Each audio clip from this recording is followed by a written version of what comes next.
Hello everyone. Today I want to talk a little bit about a threat that's been looming on the horizon for quite some time. I don't mean Xalatath or anything coming in undermined. In fact, we might not even deal with this problem in the war within. But mark my words, sooner or later we are going to have to deal with the Arathi.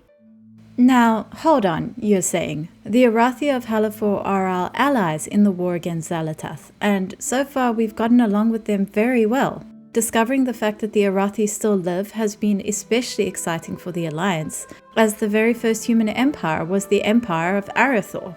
We've watched as Farron Lothar helped Anduin Wrynn overcome his troubles with the light, and as a strong bond of friendship has blossomed between them. Even the Hallowfall Arathi leader, General Steelstrike, who can seem standoffish at times, has invited us into her home. And this is hardly the most important quality, but I also feel like I should mention that the Arathi have an incredible sense of style.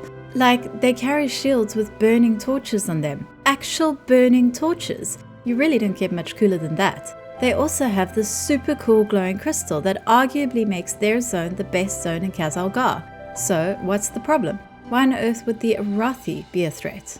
I'm glad you asked. The Arathi that we've met so far did not originally come from Hallowfall. Their presence in the zone is the result of an expedition that was sent out from the Arathi Empire about 15 years ago. We're the Hallowfall expedition of the Arathi Empire. We followed our Emperor's sacred vision across the sea to fight in Renalash, the final battle between light and dark. As we crossed the sea, we were caught in a storm. The fleet was, enveloped in golden radiance. In a flash, our entire armada was transported down here. This empire is not to be confused with Arathi, which was based in the Eastern Kingdoms. Instead, the Arathi Empire is located somewhere across the storming sea, which is why we've never encountered it before. It was founded at an unknown time long ago by a mixture of humans from Arathi and elves from Quel'Thalas, which explains why so many of them have elvish features like pointy ears. Presumably, this also means the Arathi Empire was established sometime after the Troll Wars, as this was when those two groups became friends.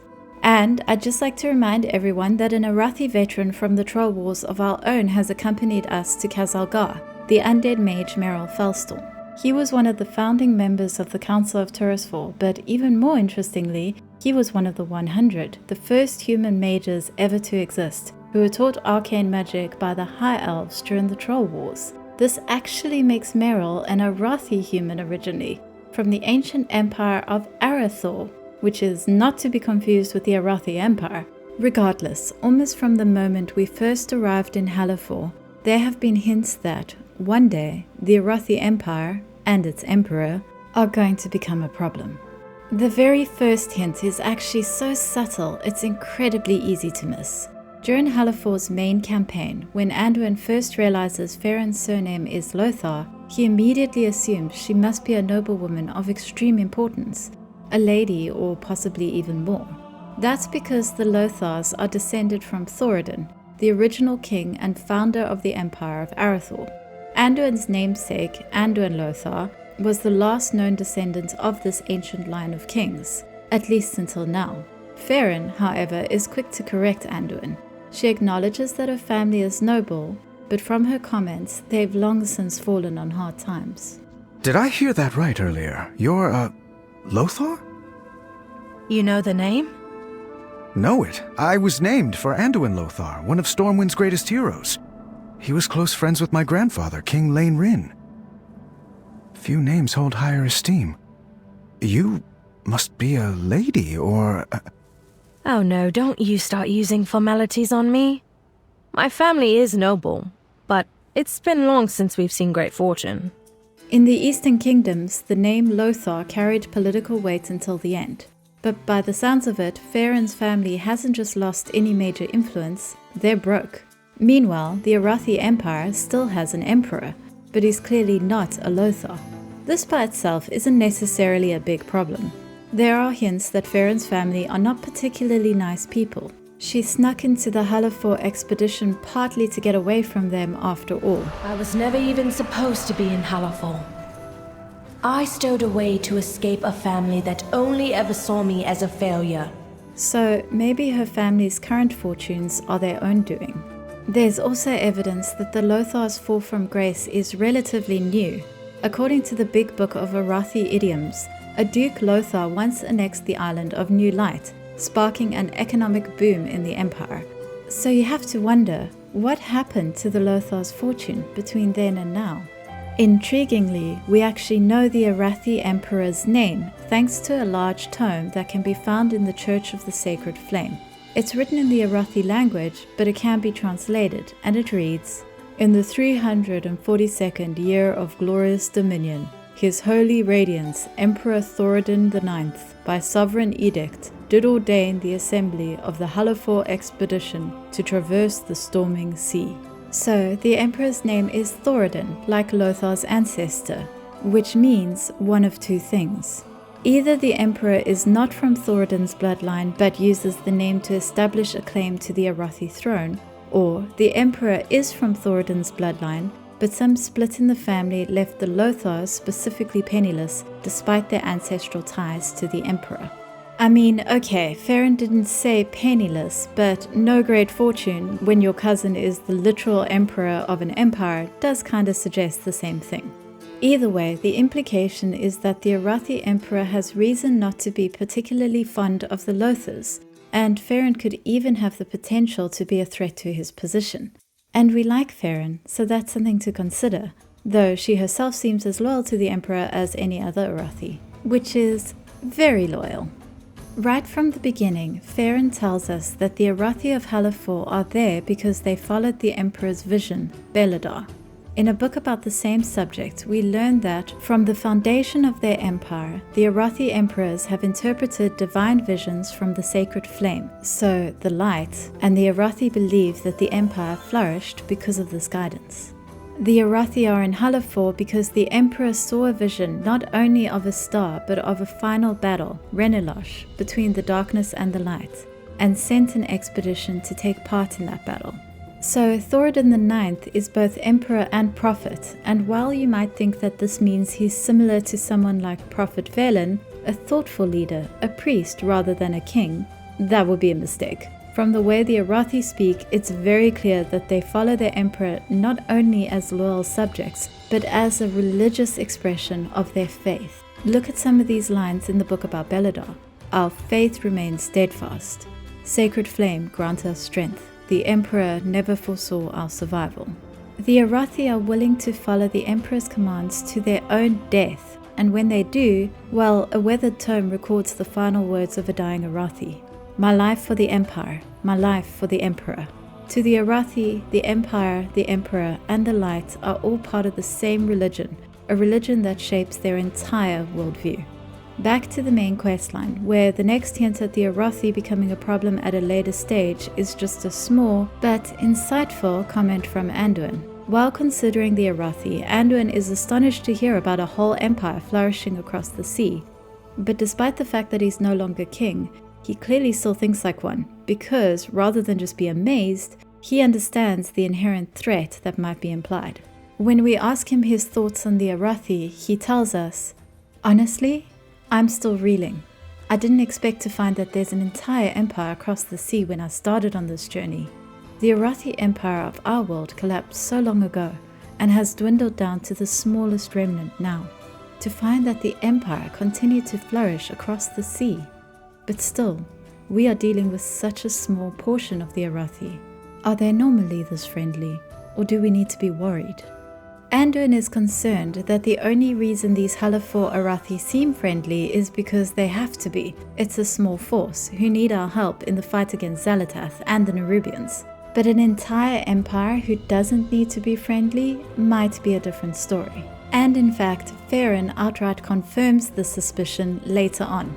During a local quest in which Farron teaches us to play an Arathi board game, she tells Anduin directly that the Arathi Empire would likely have a problem with some of the classes and races that we accept. She even has a special line for undead, void elves, death knights, demon hunters, shadow priests, and warlocks. That makes it clear the Arathi would not accept them the way the Alliance and Horde do. Vast, powerful, and bathed in the light, the Empire is a force to be reckoned with. It sounds like a visit would be an interesting journey. To be honest, I'm not sure how kindly the mainland would take to the varieties of people you all keep company with, particularly you, for embracing the darkness as you have. We in Hallowfall know beggars can't be choosers. We need all the help we can get, and you all have proven to be fine folk.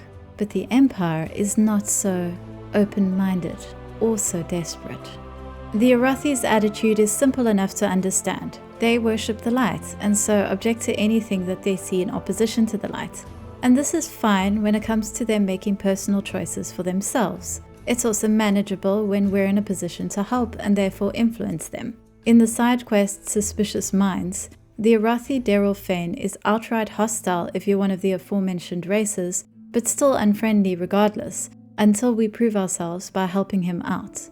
But the Arathi we meet in Hallowfall need us, and so they have reason to confront their own prejudices. A powerful empire, on the other hand, has no reason to question these same biases, and might even decide that what they really need to do is force our nations to get rid of those who have embraced the darkness, as Farron puts it. Because the thing is, there's evidence that a light-obsessed leader would wage a holy war against the perceived darkness. It's happened before. I feel like I bring this up a lot, but during the Magar Orc recruitment questline, which I've just created a video for so you can go experience it for yourself again, it's one of the only questlines that can only be played through once per account for some reason, we discovered that things in Alternate Draenor got really weird after we left. Influenced by the Naru, the Draenor became fanatical about spreading the light, resorting to force when the Magar Orcs would not comply. We end up helping, and in conflicts with these Draenei, they echo troubling sentiments we've heard before from the Prime Naru, Zero. Give us your hate, the light can heal the scars of war. Our scars are not yours to take. The light will heal your scars. I am my scars! Zero trying to force the light onto Illidan against his will was our first major sign that the light can't go too far, and back then Illidan showed us how to deal with that. We also find sermons from the High Exarch, who turns out to be Yrel. She speaks about receiving visions from the light and describes a holy crusade that sounds like it's intended to spread much further than Alternate Draenor. I believe with all my heart that the Magar are destined to join us as servants of the light. But first, they must be taught to trust the Naru as we do. The Light Mother has blessed me with visions. I know that one day the army of the light will march across the great dark beyond and bring order to countless troubled worlds.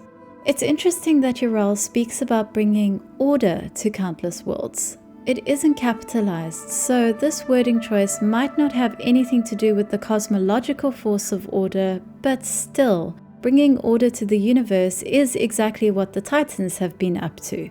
The forces of order and the light do seem to have something of an alliance.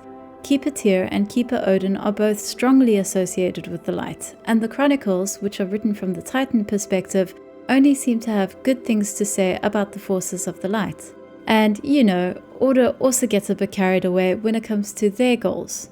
In the most recent Archives quest, we learned that the Titans have constructed something called the World Core around our world soul, officially to protect it, but that this caused Azeroth to reach out to the ancient Earthen the same way she once reached out to Magni, as if to call for help. The great Khaz'goroth revealed to me that the corrupting influence of the imprisoned old gods was affecting the world soul. To protect it, we had the Earthen construct the World Core, a vast chamber at the heart of the world. There, the world soul will slumber, with only the Titans to influence it. I must note a disturbing development. As they worked to greater depths, some Earthen began to behave erratically. This could not be countenanced. Most units were repaired and continued their work, but some began to physically change and crystallize. They named themselves Thragar.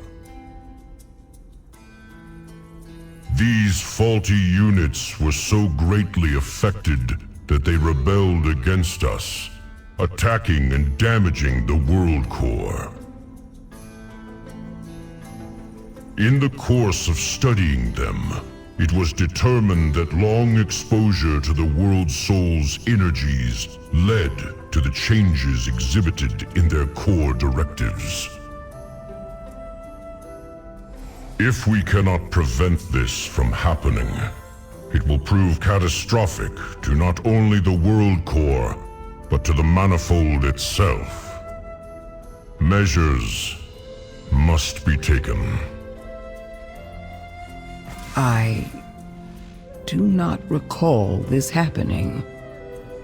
That should not be. This World Core seems as if it was a monumental undertaking. And the Earthen malfunctioning? How would the World Soul's energy cause that? This is very confusing. By the way, what does he mean by repaired? Unclear. But what he said about the Thragar rebelling is most disturbing. The Thragar? That's what they called Granda when he first got to Kazalgar. We regard them as legendary champions, almost demigods. To learn that their directives were just corrupted, that they were anomalies? Was everything we believed mistaken? Or even a lie? Wait, you don't suppose... If the Earthen were affected by the World Soul's radiation, the closer they got to it, could it be that it was actually trying to reach your people? Asking for help, like it did with my Granda, and undoing their directives? Was it actually giving them free will? I do not know. For a long time now, I've argued that Azeroth's world soul is not naturally a Titan, but that order is being forced on her, supposedly for her own good. In the same way that we're seeing evidence of the light forcing itself onto people for, it claims, their own good, whether they personally want to embrace it or not. The last we saw of Yrel, she was about to win in Draenor. The Magar barely managed to escape with us back to our reality. Your people are choking the life from this world, dooming the land to desiccation. How can you be so blind, Yrel? It is the light that has doomed this world. It pains me to lose an old friend, Gromash, but very well, we will settle this your way. It would be foolish to assume we'll never see Yrel again. She wouldn't even be the first problem to break out of alternate Draenor's timeline into our own if we did. But even if we didn't, her story carries warning enough. It was the light who influenced Yrel, sending her the visions that made her believe the only right thing to do was to wage a holy war. And that same light is sending visions to a leader who commands nearly religious devotion from his people, who rules over what sounds like a powerful empire, and who already has sympathizers among our own nations, ready and willing to pledge their loyalty to him at a moment's notice. Blizzard's new audiobook, Heartlands, tells the story of what happened after Thrall and Jaina left Kazalgar to fetch reinforcements. They end up in the Arathi Highlands, where they discover the local humans and orcs haven't quite gotten the memo that the Alliance and Horde are at peace. Or rather they have, but they're not sold on the idea. The Kingdom of Stormguard, which is built where Arathor once stood, is currently under the rule of a woman named Maren Trollbane, Daenith Trollbane's niece. It is clear from the start that Maren, who is the main instigator of the conflict in the area, is obsessed with the past. We've not much to offer in the way of hospitality, said Maren, cutting Jaina off. But any child of Arathor is always welcome under our gates. Come, please, follow me. Maren stopped and held her torch aloft. We walk in Arathor, she said. This is all that remains of that ancient place. The last echo of an old world. A fitting place for us to speak freely. Our people are broken, Maren said as she got to work. I learned that facing every conflict that struck Stromgarde, settling into this castle for a time, only to be spirited away to the country or shuttled about our allies' holdfasts. Through it all, I read nothing but our glorious histories, watching as my parents died and my uncle rode to war again and again. I sat in this keep, feeling helpless, realizing what precious little remained of the legacy of Arathor. Marin very obviously has a nostalgic view of the Empire of Arathor and is driven by a desire to return to what she views as the good old days. She resents the Alliance and seems to hate the races of the Horde. And though she's dealt with in the end, relieved of her duties and placed under arrest, she remains defiant and obsessed. This isn't over, Marin hissed through clenched teeth, snapping Jaina's attention away from the others. I follow the will of the people, so long as the blood of Arathor runs in my veins. That was when another voice cut in. If you would permit me a word with my regent, Lord Admiral? Jaina stepped to one side as Danath Trollbane walked out onto the field, leaders of the Stromic army following close behind him. Marin's eyes thinned to slits, locking with Jaina's as her uncle approached. I showed you mercy beneath the keep. I don't make the same mistake twice. Basically, when Marin finds out there is still a glorious Arathi Empire, she's going to be so excited there's just about zero chance that we don't end up facing her in a raid one day. And where there's one, there's always more. Nostalgia is a hell of a drug, and a lot of humans of Azeroth, uncomfortable with the peace that forces them to share land with former enemies like the hated orcs, will flock to any banner that's carried by a bona fide Arathi Emperor. And there's a strong chance that plenty of elves will want to join them as well. Not to mention Draenei, especially if we do see Yrel again. It doesn't feel like a coincidence that the orcs that Marin is targeting in Heartlands are the Magar, led by Gayara, Thrall's sort of sister. On alternate Draenor, Durotan Draka had a daughter, Gayara, rather than a son, Goel. They're only in Azeroth in the first place because we rescued them from Yrel's Light Crusade. So, more and more, it's looking like we will one day finally get to address that particular story. Here's hoping we can still save Yrel's character from this awful thing that the Light, and some particularly weird writing, has done to her. As I pointed out before in my video about why you shouldn't trust Kalia Menethil, the Light has also been carefully placing its own pieces across Azeroth's board. Turalyon, who is utterly devoted to the Light, sits on the throne of Stormwind. Kalia Menethil, who was resurrected by the Light, sits near the throne of Lordaeron, and has significant influence in Gilneas. It's worth noting that if Kalia does take the throne of Lordaeron, then the leaders of two of the most traditionally powerful kingdoms in Azeroth will not only be light-aligned, but bound to the light in a way that goes beyond simple priesthood. Turalyon is light-infused. Kalia seems like she may be as well. Aesthetically, her new form resembles the changes becoming infused with the light made to the Lightforged Draenei. At the least, her existence as an undead is entirely based on the light. The Light's influence has always been prominent on Azeroth, but now it's gaining real political power. We've also been discovering an unknown number of shards of light infuse our planet. Wherever you look, the light can be found, which is a good thing in the war against the Void. It's less good if we ever find ourselves in a war against the light. We already know many Arathi view us with suspicion at best and outright hostility at worst. And while the war with Xal'atath means we currently share a common goal with the light, the same war will very likely convince the light's devotees further that darkness must be eradicated everywhere it's found, no matter what. And as the Arathi themselves like to point out, we have an awful lot of darkness in our ranks. The thing is, the light is not as pure and moral as it likes to present. Apart from the whole forcing itself against people's will thing, the light has no problem responding to the cause of objectively evil people like the Scarlet Crusade.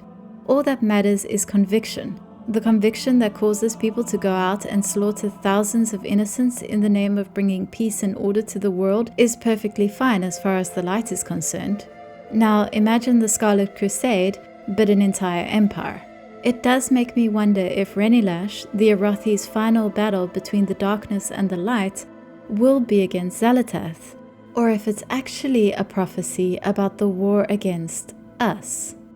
Your fear of the dark will kill us all, General. Also, the Arathi have a recipe book that describes making honeyed cookies out of fish, so you know, they're monsters.